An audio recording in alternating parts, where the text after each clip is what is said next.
cadre du projet E3, E3S ESIE, je vais vous présenter le projet sur lequel j'ai travaillé avec mes camarades.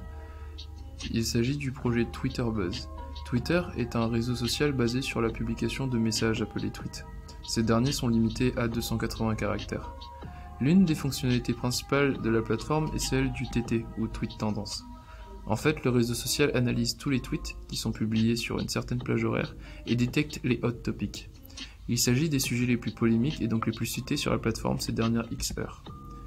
Ces sujets apparaissent ensuite dans la page Tendance et sont suggérés plus rapidement lors de recherches éventuelles pendant la période où ces topics sont considérés comme des hot topics. Notre projet consiste en l'exploitation et l'analyse d'un groupe de tweets. En effet, nous tentons de reproduire l'algorithme de détection de Twitter qui identifie les hot topics.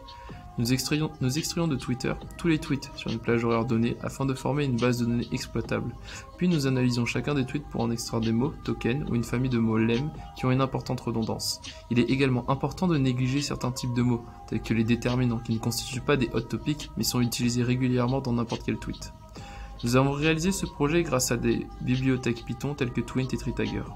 La majeure partie du code a été réalisée sur Python et les requêtes sur les bases de données ont été faites sous SQL. Nous utilisons la base de données afin de stocker les tweets de manière à pouvoir conserver le plus d'informations possible et pouvoir exploiter ensuite les tweets de façon optimale. De plus, cela nous permet de stocker des procédures permettant l'exploitation des tweets pour déterminer les mots en tendance. D'un autre côté, Python nous permet de récupérer les tweets et les analyser mot par mot. Ils permettent d'alimenter la base de données et enfin d'appeler les procédures SQL qui nous permettent ensuite de découvrir les mots saillants sur une période de temps donnée. Merci de nous avoir écoutés. Si vous avez des questions, n'hésitez pas à passer sur notre stand, nous serons ravis d'y répondre.